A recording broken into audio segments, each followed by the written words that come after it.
اب کون ٹھیک ہے؟ حکومت کہہ رہی ہے کہ اپنے وقت پر الیکشنز ہوں گے. تحریک انصاف کو امید ہے نومبر میں ڈیٹ مل جائے گی. سارے کہہ رہے ہیں مذاکرات چل رہے ہیں. بات پھنسی بھی کہاں پہ ہے؟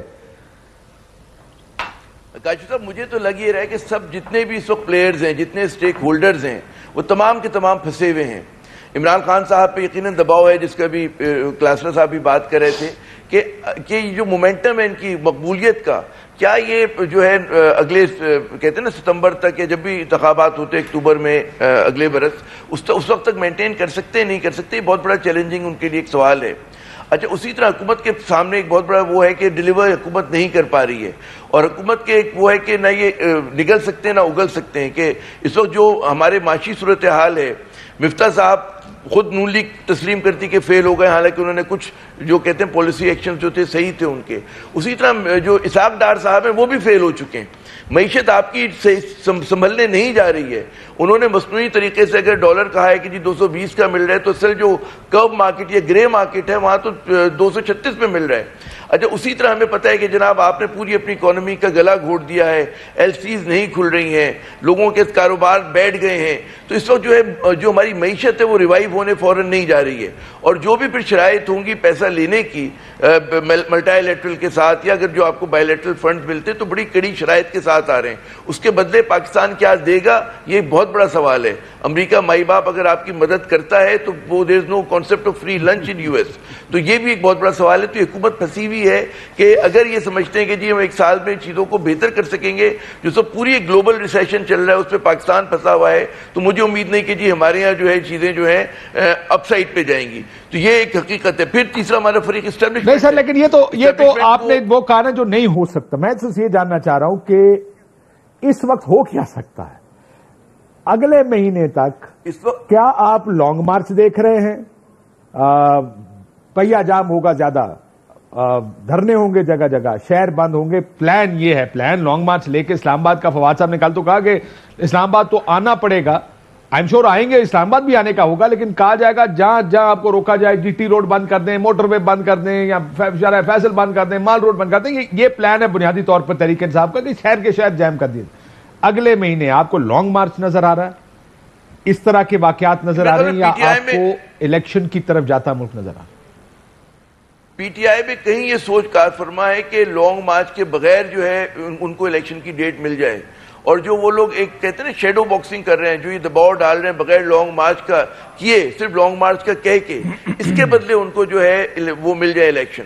اچھا، اس میں جو میرے خیال میں پاکستانیوں کی خواہش ہونی چاہیے کہ ہم لوگ متحمل نہیں ہو سکتے اس وقت کسی بھی قسم کے لا اینڈ آرڈر سچویشن کی، کیونکہ ایک بار آپ سڑکوں پہ آ جاتے ہیں لوگوں کو لے کر، پھر کوئی گارنٹی نہیں ہوتی.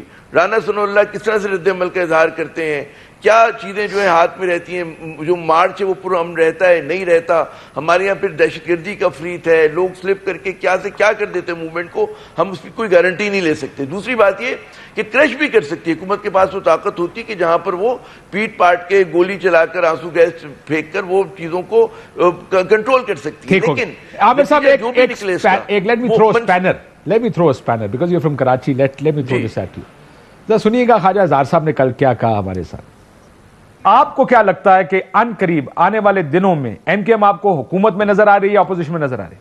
اگر یہ صورتحال ہے جس طرح کی اس وقت ہے، جو بے اتنائی ہے، جو روح گردانی ہے معاہدے کے ساتھ، تو میرا خیال ہے ہماری رابطہ کمیٹی کے میجورٹی حکومت کو خیر آباد کہنے کے اوپر متفق ہوں گے. تو بظاہر ایم کیو ایم پھر حکومت سے علیحدہ ہی ہو جائے گی. جی عامر صاحب، کیا یہ ہوگا؟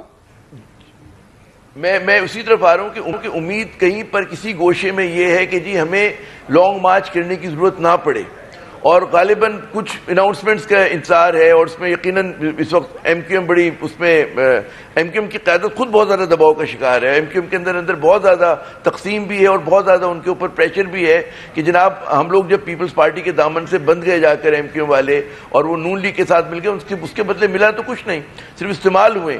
تو اب یہ بالکل ہو سکتا ہے کہ کوئی اس طرح کا بھی آپ چینج مطلب ہے اس ملک میں کچھ. سر ایم کیو ایم کب استعمال نہیں ہوئی ہے؟ کوئی ایم کیو ایم پہ کب پریشر نہیں تھا؟ اور ہر بار ہوئی ہے. ایم کیو ایم مہنگائی کی الگ پروگرام کا متقاضی ہے. مہنگائی پر ایم کیو ایم حکومت چھوڑتی ہے، مہنگائی مزید بڑھ جاتی ہے، حکومت میں واپس آ جاتی ہے. 14% مہنگائی پہ حکومت چھوڑتی ہے، 25% کے اوپر حکومت کے ساتھ رہتی ہے. ایم کیو ایم کا مسئلہ آپ کو پتا یہ سارے مسائل نہیں ہیں ایم کیو ایم کے جو ہم ڈسکس کر رہے ہیں انٹرنلی. اصل مسئلہ یہ میں بھٹی صاحب کے پاس آتا ہوں اس سوال سے کہ میں اس طرف آ رہا ہوں میں اس طرف آ رہا تھا کہ ایم کیو ایم اس وقت بے بس جماعت ہے، وہ بہت سارے اپنے فیصلے خود نہیں کر پا رہی ہے، اپنی مرضی کا گورنر ان کا نہیں لگ پایا ہے، اور لیکن ظاہر ہے اس کا مطلب یہ نہیں کہ ان کو احساس نہیں کہ کتنا ہمارے لیے ایک مشکل کام ہے، ان کی جو سپورٹ بیس ہے کس طرح سے ایروڈ کر کے ختم ہو گئی ہے، کم ہوئی ہے کراچی کے اندر، تو اس بات کا بھی پریشر تو ہے۔ اب وہ ٹھیک ہے کہ وہ فیصلہ اب کرتے ہیں، بعد میں کرتے ہیں، کسی کے اشارے پہ کرتے ہیں، کسی کے مطلب ہے اکسانے پہ کرتے ہیں، لیکن وہ کریں گے کوئی نہ کوئی فیصلہ۔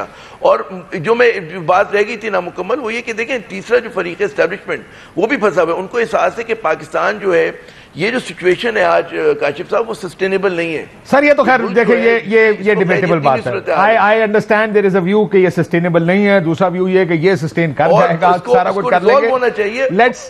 میں اس لیے کہتا ہوں کہ ایک طریقے انصاف کا ویو تو ہے یہ کہ جناب معیشت نہیں چل سکتی اس طرح، لیکن نون کا بھی میں ابھی تھوڑی دیر پہلے ڈار صاحب تھے وہ کہہ رہے تھے کہ چل سکتی ہے اس طرح۔